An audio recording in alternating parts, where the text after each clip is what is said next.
Okay. I'm Murray Siple, also known as Walletmoth. Walletmoth is because my last name's Siple, often pronounced wrong as Siple. And I didn't want to have a career going forward with my name pronounced wrong, so I thought a moniker would help. And I couldn't really think of anything, so one weekend after a lot of partying, I went to pay for a haircut. I had no money left in my wallet, and a moth flew out. And the hairdresser was like, "That is your name. You are now Walletmoth."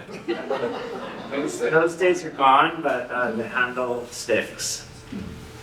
So I wanted to introduce this talk as a theme based on why jerry cans. My sculpture behind me features 18 jerry cans, and I have paintings with jerry cans in them. And it's usually the first question, why jerry cans? So I'm going to play a slideshow and talk through it, and hopefully by the end you'll be able to figure out why jerry cans. A lot of the reason begins with my disability. I'm a C6 quadriplegic. That's from a car accident in 1996. I was a snowboard and skateboard filmmaker, and I had a successful run I made 6 snowboard films around the world. Very high-paced, active lifestyle. Planes were crashed, helicopters were crashed, avalanches, I drowned. It was a lot of partying, a lot of fun, a lot of international destinations, lots of rock star people. On the 6th film, the producer embezzled the money from the film, and I was left with a huge credit card debt. So I had to leave Whistler, and I moved home to my parents in Kamloops. And on a Thanksgiving evening, after dinner, I decided I'd go meet friends at the bar. And when I got there was no one there except for one person from Whistler, unfortunately a drug dealer, and I didn't know he had been partying and doing drugs when I sat in his car. When he stepped on the gas pedal and drove it off the edge of the parking lot down onto the highway below, which flipped the car, and I broke my neck because my head hit the roof when we landed upside down. I was temporarily paralyzed, and by the time the ambulance came, I was able to start moving body parts, and they were saying, "I'm going to be okay, because this is a good sign." They took me to the hospital. Emergency room already had drunk driving accidents filling up the emergency room in Kamloops. So they called in a doctor, apparently had been at a party, and he misread the x-ray on my neck. And he took the collar off, and it caused permanent paralysis. So I was able to sue the doctor, the nurse, the hospital, and the driver. And I was able to move forward with my life financially, I guess, but not physically. I had to relearn everything. I had to spend a year in the hospital, learning to live as a person with a disability. Here's all the music that I like.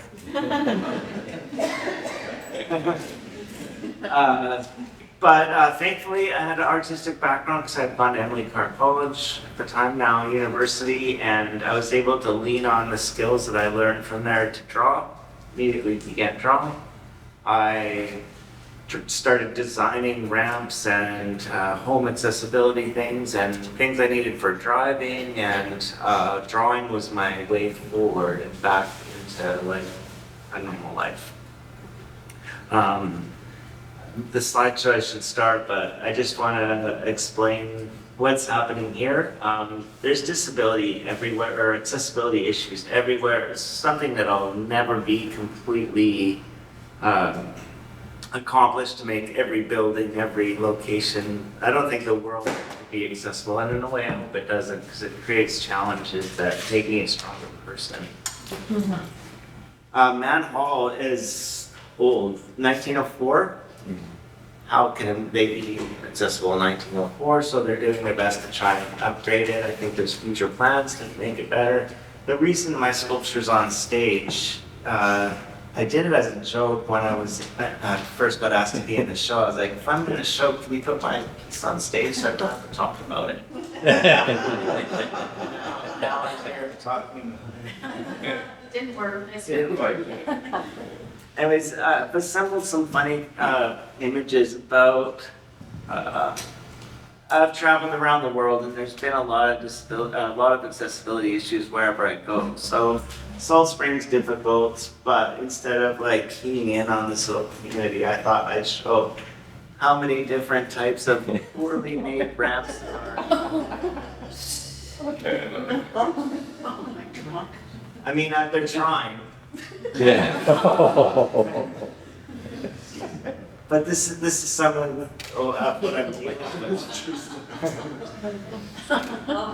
That one's crazy. I'll never attempt that one. Up or down. Yeah. Just don't make any sense. This one goes to a stair.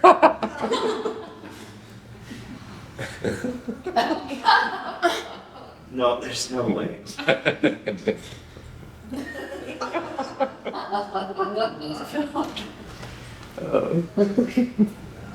Whoa. Stairs in a ramp. Interesting. Science. It looks like they're thinking people can walk or something. I really don't know what that's about. This is my favorite one. Like, totally making a blooper out of the disabled symbol. This is a model, and she's advocating for disability rights, and I follow her on Instagram, and I just love all her quotes. And she's right here where she's saying that it's impossible, you're never going to make it all accessible. So I guess it's just accepting that, and for people like, I've traveled all over the world, and in a lot of places that I've been to, it's not the accessibility that matters, it's the people, because the people are going to help you. So we use everything with this disability as long as people understand what it's about. So I'm leaning towards why jerry cans, and there's a reason, because on this island and many other places I've been, I'm very limited to where I can go with this disability and relying on a wheelchair, and so I don't get to see a lot of the other parts of magic of things that would so often be used in describing Salt Spring. I am limited to restaurants, the grocery store, where I can drive my van, the ferry. Like, these are my points of observation when I'm living in this community. So I don't feel like it's my spot to document herons and arbutus trees and waves and sunsets, because that's where the able-bodied people are going and looking. I'm going to document what I'm seeing, and one of the things I saw was jerry cans. I saw them often, and I saw them going from Mowat's parking lot to the marina, from Gasoline Alley up in Mowat's Park. I see them at work sites, even at my own house. And I thought I wanted to try using a jerry can as a symbol in my work, because other artists hadn't picked up on it yet. And I figured if I keep using jerry cans, that eventually a younger and younger generation might not know what they're for. And we had elementary school kids in here today, and I think I saw one of them actually say that, like, what's in those? And the other one said, it smells like ass. So I think that'll be interesting in 50 years when there might not be jerry cans anymore, that they're embedded in the work.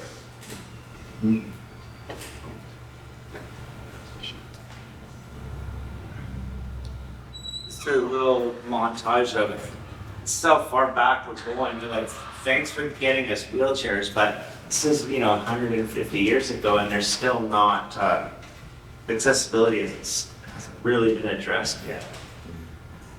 And I had to deal with, like, now going from a pro athlete basically to a person with a disability, and how am I going to be perceived? And the old days we were shunned and hidden and kept in hospitals, and I guess I'll reference Rick Hansen for kind of bringing people with disabilities out of that darkness and proving that we can do stuff like go around the world in a chair. Now at the Olympics and now with Family Guy, we can make fun of ourselves. This is sleepwalking. This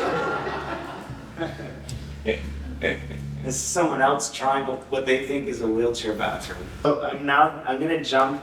This is one of the first photographs I took in 1988 when I was just going to Caribou College in Kamloops. I dug it up because, well, it's one of my first images, and it was shot at the First Nations graveyard, and someone had put like a half-foot tall Virgin Mary on top of a tombstone. So I got down on the ground and shot up to make her look like a huge sculpture. And when I got this image backlit, I didn't know, it was a beginning photographer. I think it was probably my first roll of film. And knowing that I got this, I felt like I'm gonna move forward with art. I'm gonna try and get into Emily Carr. I'm gonna see where I can go with this. But the statement with the pulp mill and the Virgin Mary ends up becoming a theme much, much later after the snowboarding career, after being a documentary filmmaker, after trying to be a writer, kind of an architect, and then I got back into artwork. So this was in '88, and 6 years ago, this Virgin Mary image starts showing up.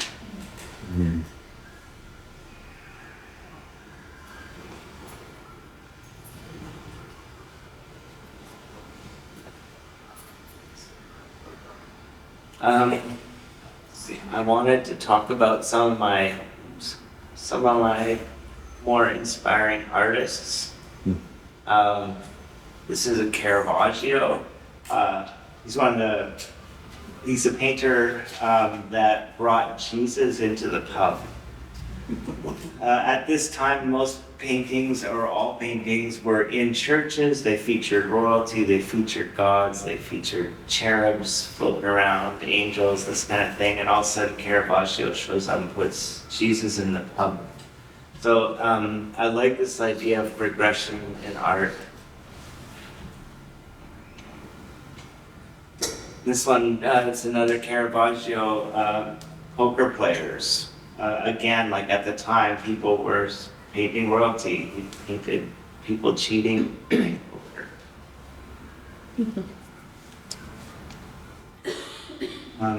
This is Van Gogh, again, instead of painting famous people or celebrities, he paints farmers eating rotten potatoes. This is a Picasso. This is actually one of the only Picassos. Well, this is the only Picasso the Vancouver Art Gallery owns. It's a bronze sculpture made of found objects.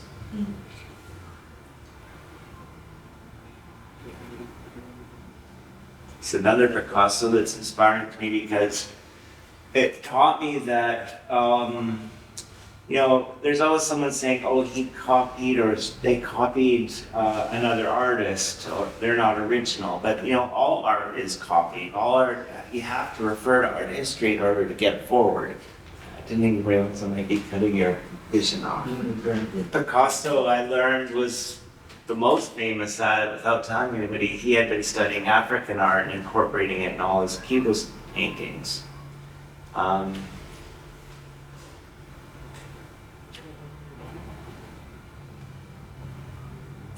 Another inspiration, Frida Kahlo, of course, because she was injured. Her spine was injured in a trolley accident, and for the rest of her life, her pictures emanate the pain that she had to go through her whole life, and even painting in bed.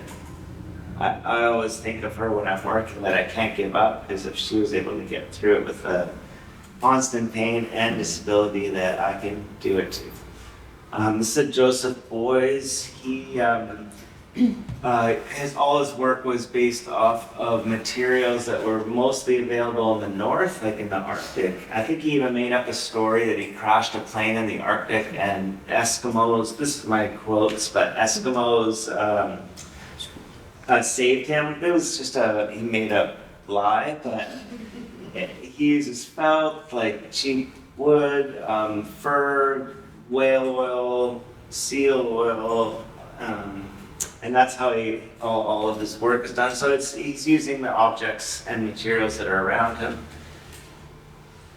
I just like his aesthetic of that material. This is a filmmaker named Arthur Lipsett, kind of an unknown and obscure 60s Canadian filmmaker. He worked at the National Film Board of Canada, and he's a hero of mine because he worked as an editor at the National Film Board, and he kept all of everybody's edits that went in the garbage. So he was hired to make other people's films, and all the outtakes he would reassemble into his own film, including the sound. So he made films without filming anything. And in 1960 and 61, no one had heard of that before, and the film board actually fired him because they thought he was satanic. So this is like early sampling and editing, sampling like and remixing that now is in today's rap music and hip hop. So he's just a hero of mine. Is he still alive? No, he committed suicide when he got fired. This is Nikki de Saint Fail. Oh, sorry. She was making sculptures that were embedded with like dyed liquid, and then she'd shoot them with a gun. This is Basquiat. Everybody probably knows the story of Basquiat. He kind of became friends with Andy Warhol and blew up in fame. But in this particular painting, he was making his own frames from garbage from the alleys. So most of these pictures are referencing like what artists were making the work of that was in their community, in their immediate environment, whether it was social issues, materials that were there. So I'm leading up to why jerry cans.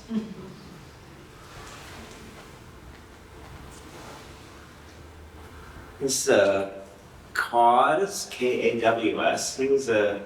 is a New York-based street artist. He would do graffiti, but one day he found the keys to the sign stations at bus stops and phone booths, and he would take the poster out and then take it home at night and draw on it, put it back the next night. So he had his own gallery around New York.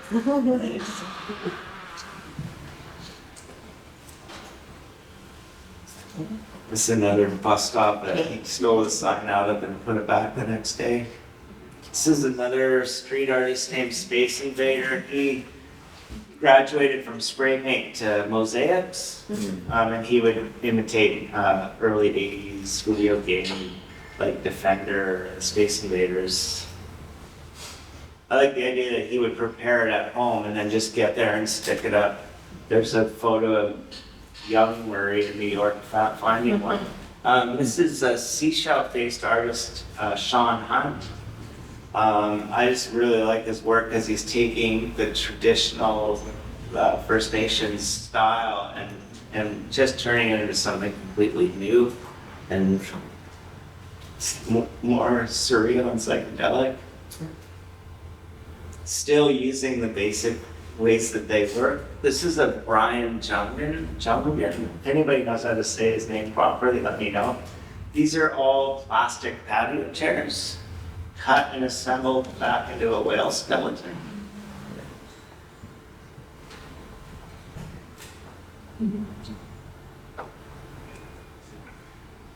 I love this piece. This is the most similar piece I'm referencing for my work. This is a teepee made of kind of lazy boy entertainment couches with the cup holders in them. He said that on his reserve he would go back and people kept buying these. Everybody had one in their house, reclining entertainment center couches. And he saw the amount of material it was, and so he brought them back to his studio, bought a dozen of them, he said, and made a teepee. The wood is from the frames of the couches, and the leather is from the seats.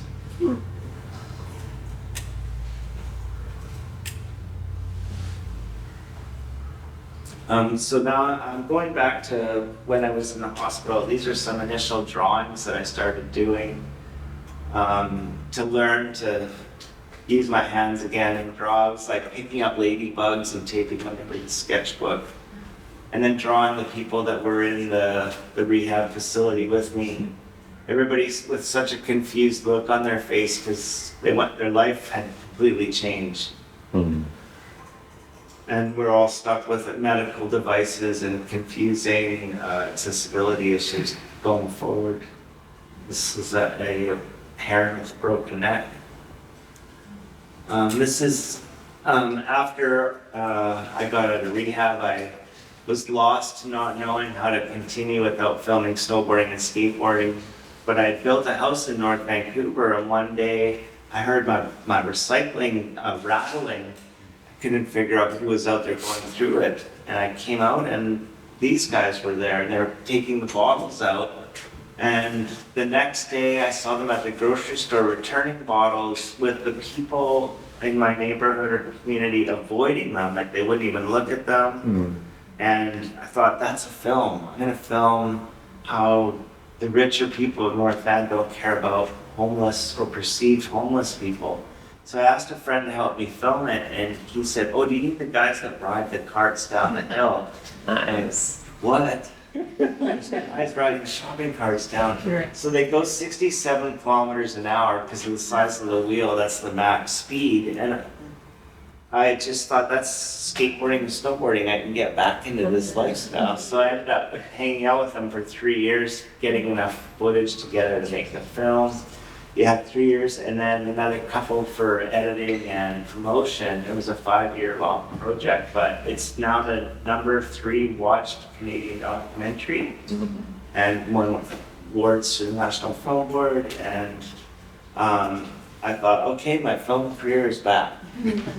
5 more years after that, I was never able to make another film. I couldn't get funding. I think, I believe because I have a disability, producers couldn't see how it would be cost effective to have a person in a wheelchair making a film.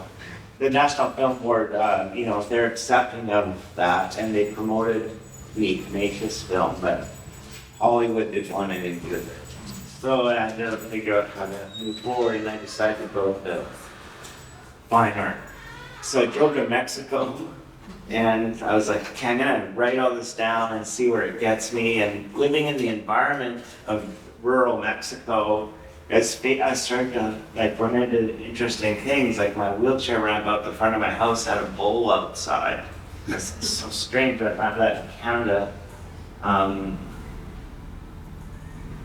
There's, just like the poverty in the rural area, the treatment of horses, the weird stuff in the paper. Like I almost knew the woman next to someone shot in the head. A watermelon truck towing a watermelon truck. There's a blue whale skull that was at the skateboard park. And this image I saw at the pub, and obviously it's a bull skull, but if you look, the wood that it's mounted on has this ghost shape. And I stopped in my tracks and was like, what is that shape behind there? And I was realizing that it was starting to look like this Virgin Mary. And I kept being interested in why I'm interested in this Virgin Mary. And it was because living in Mexico, I started to miss my friends who were skateboarders and snowboarders. We all wear these hoodies. She has a hoodie. So I figure if I get rid of her, I've got the shape of my past. So I kept working with this image. The more I worked with it, the harder it got to explain why I'm using a Virgin Mary. I'm not religious, I'm not trying to promote Catholic religion. And I think I started to see a ghost in it, and that I came to the understanding that I'm actually kind of a ghost with this disability. I can be here, I can't be part of everything. Able bodies can come and go freely and do what they want, relationships, get on boats, swim, go anywhere, climb the mountains.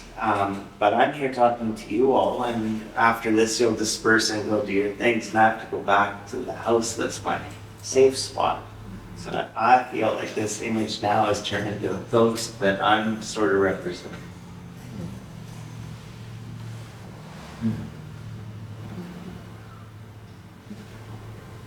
This is the first mural I did when I was in Mexico, and I decided to try painting out. And through Instagram, people are like, oh, you should probably start getting onto canvas. You can get these images out there. So these are all little symbols or icons that I've been seeing. There's El Chapo that I put in a dress. There was cockfighting, so there's a rooster with its head cut off. And there's an image from this old movie called The 5,000 Fingers of Dr. Terwilliger. It's a really strange Salvador Dali film. There's a bull with a clock that was like the noisiest time from 10 to 2 in the morning in Mexico. It's so noisy. And then there's a sweet potato cart, broken cactus. So since people are saying, oh, maybe try painting on canvas, I tried to order it because in the little town there was no art store. And I noticed that there was these canvas selection signs around town. So I hired some people to help me take them down. And I could start painting on them. Here I am trying to get one down myself. And then after they brought me about 20 of them, they said, we can't do it anymore because the cartel's mad. Like, why would the cartel be mad at me taking these signs? And they're like, because the politicians are representing the cartel, so the people leave them up, so everybody knows who was voted for that cartel. So I did leave town, but I did manage to get a couple paintings out. And then so the ghost starts coming out in the paintings that I did here, and a friend of mine suggested we do it as a sculpture, so he sculpted it out of styrofoam, which was sort of going against my plans of promoting being better to the environment. I had made a sculpture out of styrofoam. So when I brought it to Salt Spring, and now Salt Spring Arts has it out front here, I thought I would change the base. So Kate here, I'll introduce. How we changed using an oil barrel. We manipulated an oil barrel so it could be the base. That's it in progress. And now out front in that hall. It has a deer fur horn because it got damaged in transportation. I threw this image at random because I feel like, oh, I can do that. This is another painting with like ghost shapes. It's called Car Crash at St. Mary's Lake. When I first moved here, I didn't know enough of the history of Salt Spring or lived in the environment long enough to feel I had access to enough images to create paintings out of. So I'd look on Google like news of Salt Spring. And then I would just switch it to images, so only the images of news from the past was coming up. And one was that someone had drove their car into St. Mary's Lake. So I did a painting of them looking for it. This is from The Exorcist, and I figured if they had done that kind of damage to the Virgin Mary, then I get an opportunity to do the same thing. Yeah. And this was an image that was accepted in the 2019 Salt Spring National Art Prize. And one of the reasons I actually moved here is when I came to visit that show, kind of fell in love with it here, and it was time to get out of the city.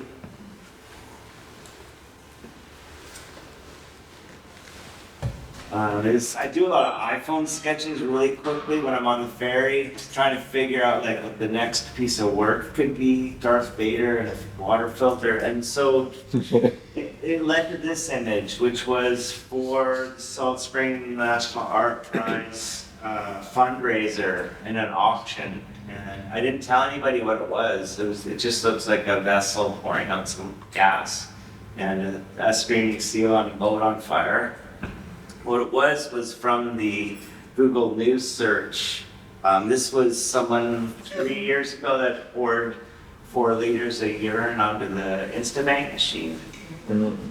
So that was like, okay, that's one of the Salt Spring things. It should be in the painting.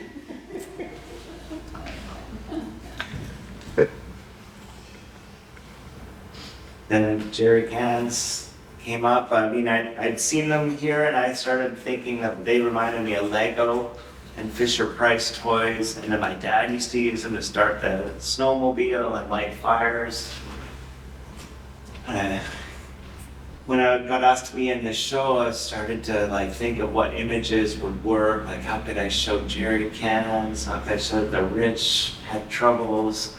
I started to find out that Instagram, you can easily, with an iPhone, you can easily create these collages with your photos by just touching the picture. It cuts out the shape and then you can drop it into another thing. So I started to like work images out on my phone. More news about whales being hit by boats. There's just increased amount of that. So all these things are starting to infiltrate my psyche. So for the next artwork, what am I going to use? And these images of propellers hitting whales.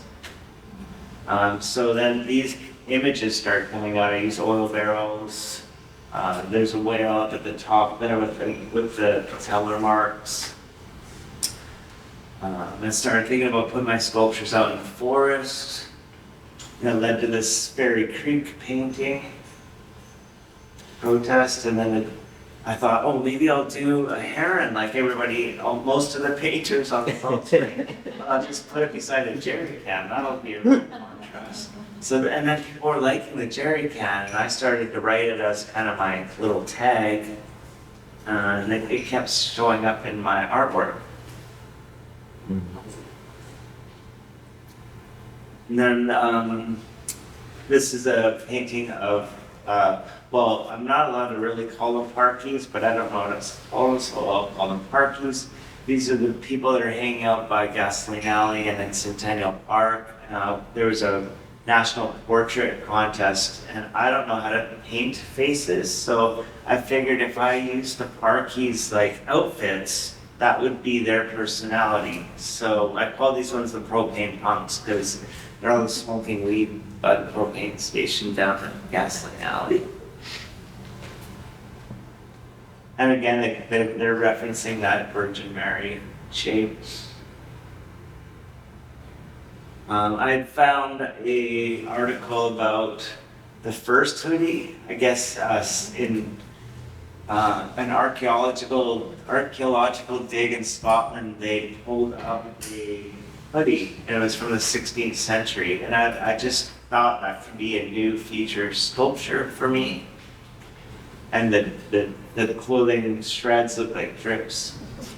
And then I've been seeing articles about deer getting caught up in Christmas lights. I was in Mexico City and I had a book made, and the leather scrap piece they gave me felt like it could be in a piece of artwork.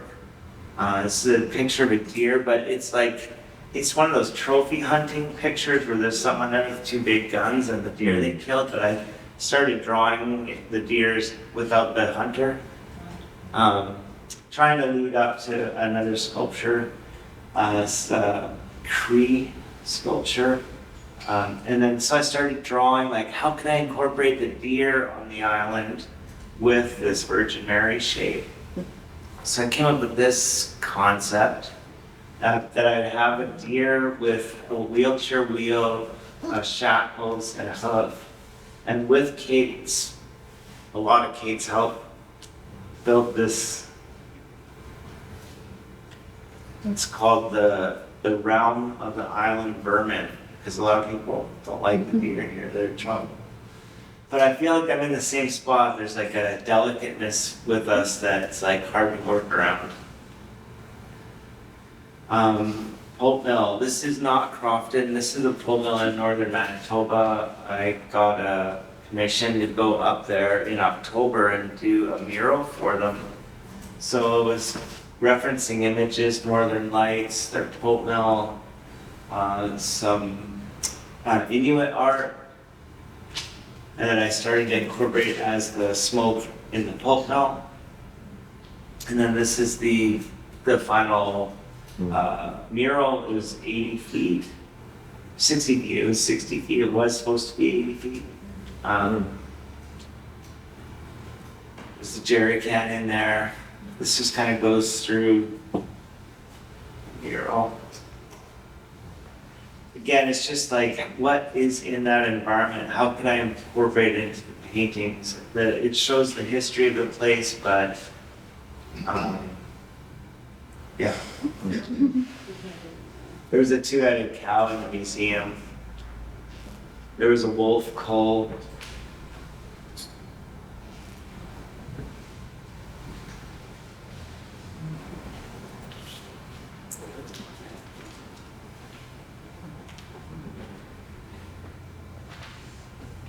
That's the team that helped put it together. Oh yeah, Robert Bateman.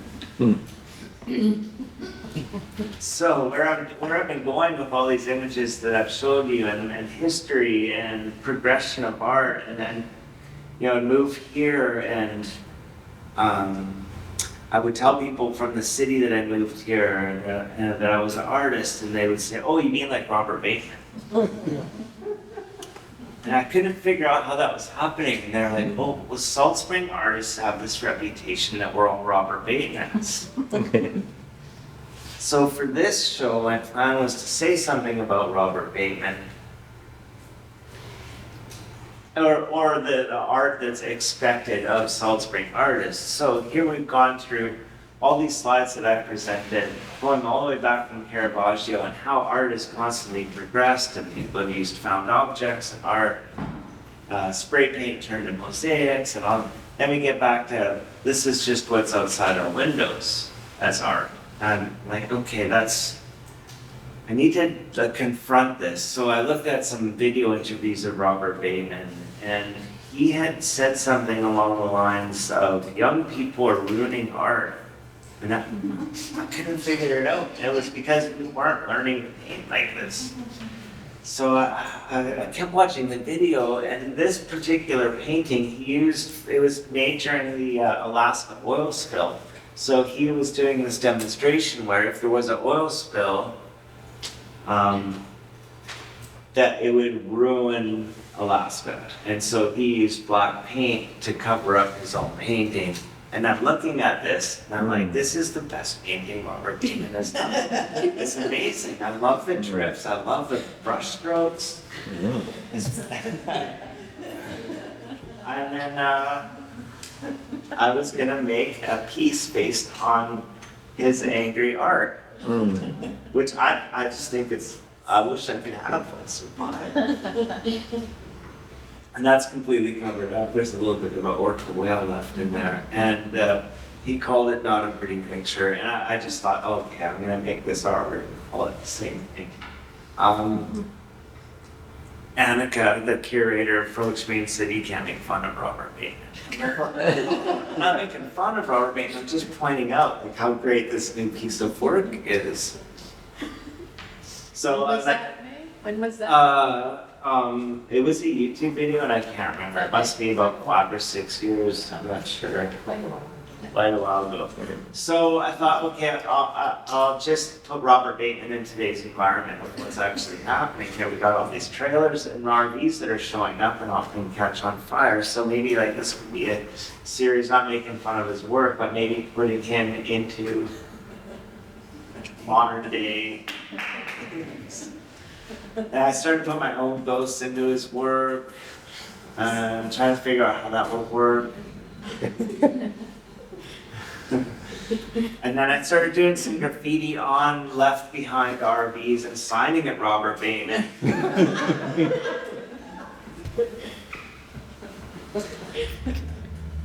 And then I was like, okay, enough of the Robert Bateman, I better get back to Salt Spring and the weird things that end up in the news. So there was a sinkhole. I was like, oh, maybe I could use the sinkhole in something. And then the owner of Cassette, I have a residency at a Cassette restaurant right now, and I would sometimes like send him this collages or montages that I did of local photos, and he's like, "Oh, look at these guys! They showed up in my camera hanging outside of Cassette." And I'm like, "Well, I can use those." Maybe that's the Salt Spring that I should be talking about. So I'm like, oh, maybe they could be out there with those sculptures.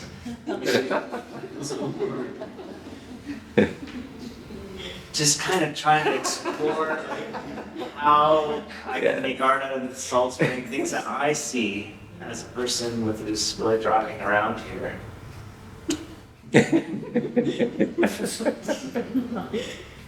I see in Nanaimo that obviously they have a drug problem there, but I wanted to promote like the contrast between the rich and the drug problem. Mm-hmm. So these are all trying to like work towards how can I make something for this show that isn't Robert Bateman, well, the guy's actually behind it. And then along the journey, there's the jerry cans show up in the sunlight, and I thought, wow, look at those are ready-mades. I gotta figure out how to get those into my work. So I bought two and brought them home, and immediately you could see how that could be like a sculpture with bull horns trapped in bricks.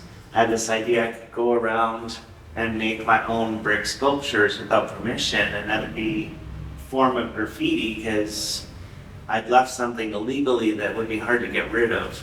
So I'm like, how could I put bricks in my van and drive around and make these sculptures? I think that's my summer plan to tour the Gulf Islands. I can go and hang out and like leave a little brick sculpture for people to enjoy. And then I thought, oh, I can use these black bricks to build my own structure around me because I've been able to pick them up and build to my height. Mm.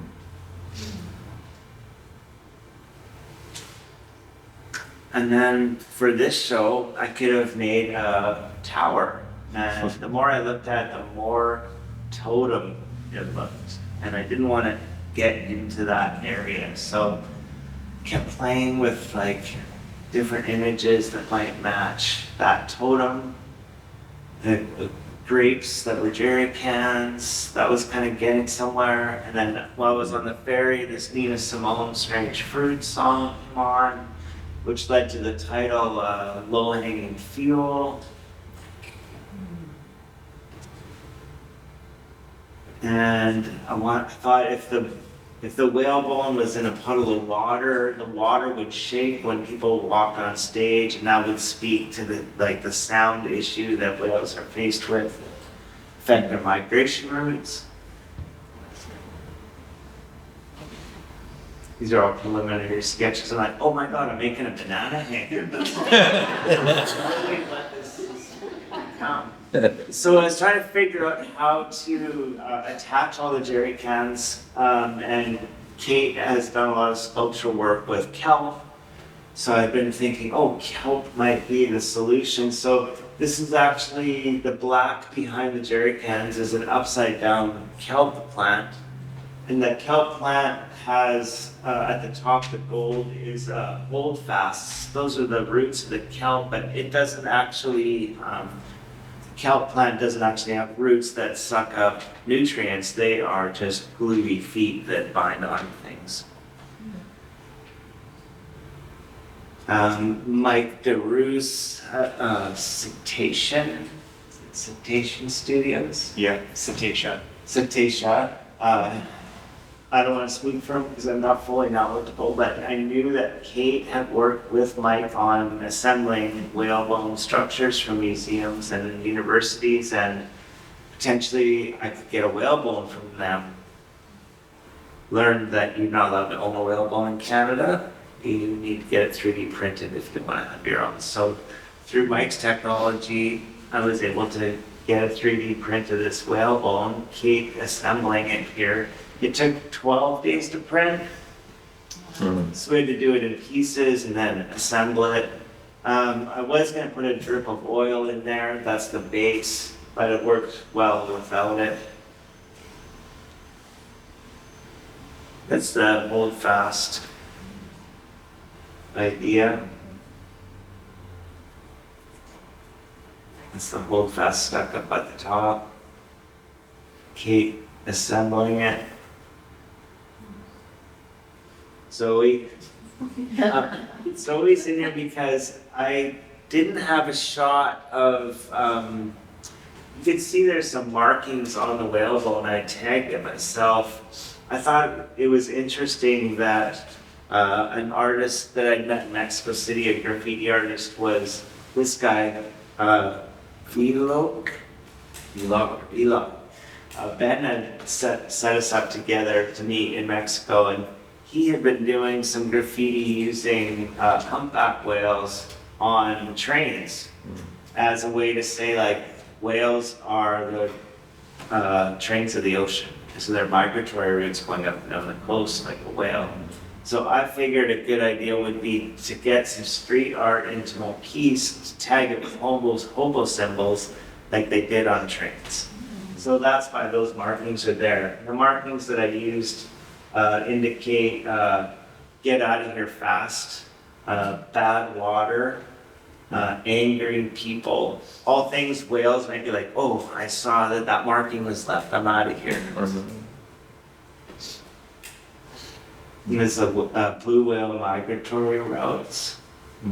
I'm just practicing these symbols on my phone. Then it leads to this new sculpture idea that I'm proposing for a place in Vancouver. It's salmon emerging from the sidewalk. Spawning salmon head emerging from the sidewalk. But if you look, it's actually two ghosts facing each other. So this has just been proposed to see. People send me images now of like ghost shapes. So that salmon head kind of came from this rock formation.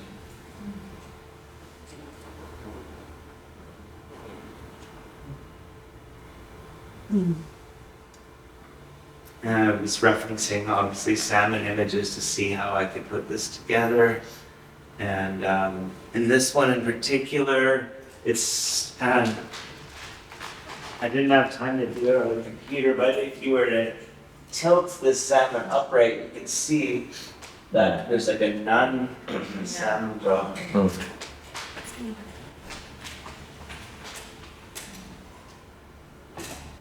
And so yeah, that's why Jerry cans. Yes. Because of all this stuff, because of being disabled, because of art history, because of what hasn't been done, and for representing what's going to be seen in the future, I think all these things had to come together in order for me to make this. So before I end it and open it up to Q&A, I have to introduce and thank Kate, who's been my assistant and welder fabricator.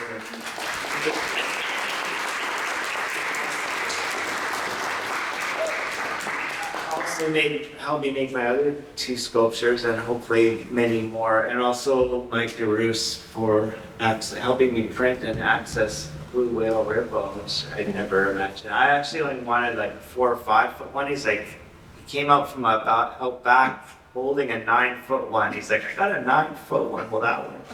And when I thought about it on stage, I'm like, actually, he just made the sculpture. It needed that size. Otherwise, it would have been like a store display selling jerry cans. But more mine.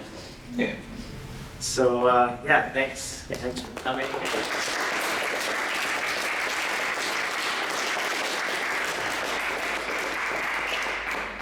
Listening to random nonsense about her.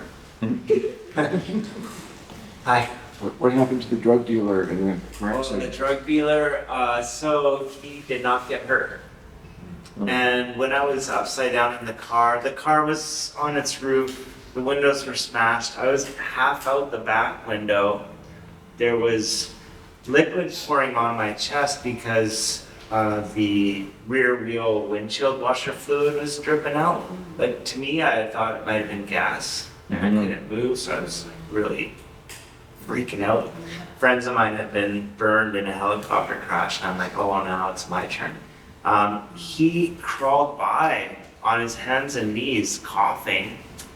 And I was like, Simon, help, get me out. There's gas pouring on my chest. And he just kind of waved me off.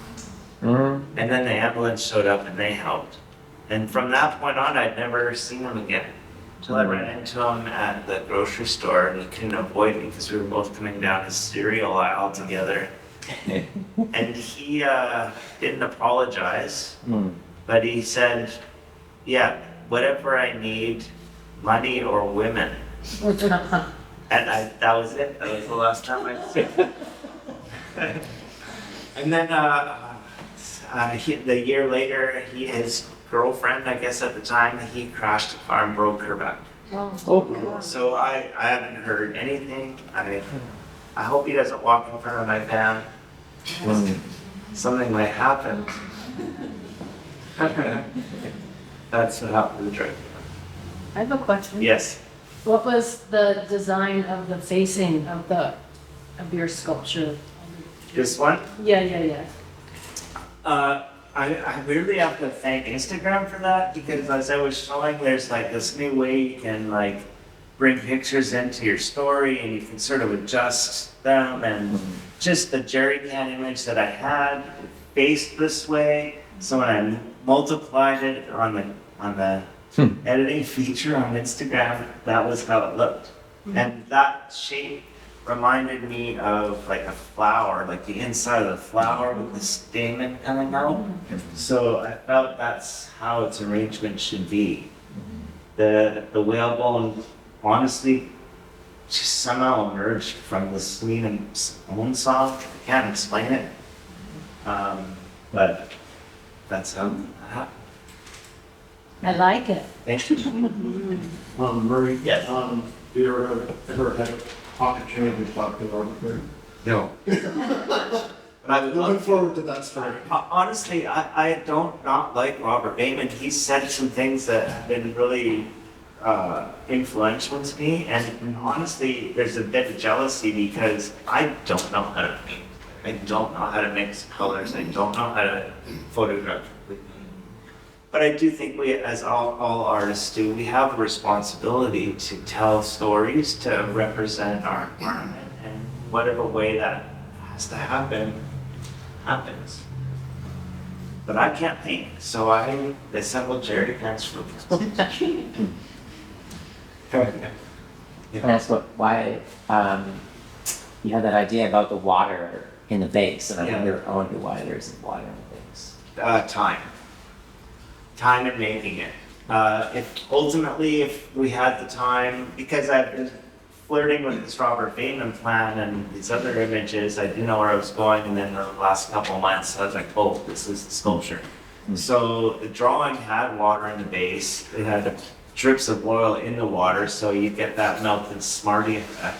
It would be a great statement. And then with the people walking on stage that it would shake, and that would talk about the boat sounds affecting the whales migratory.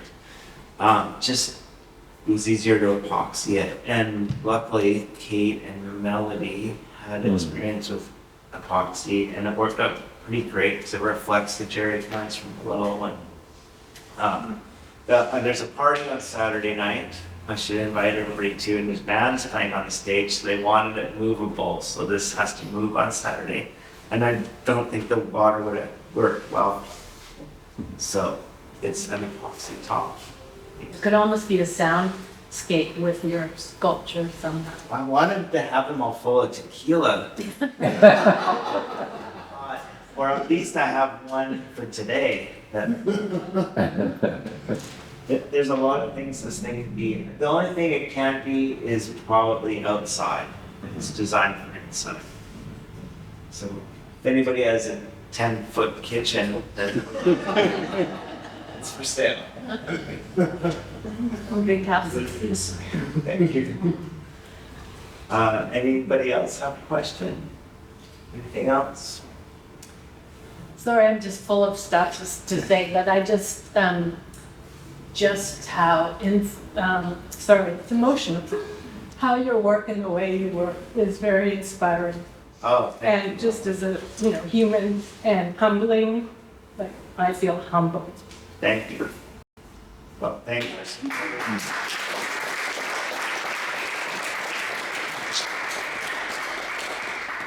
so much.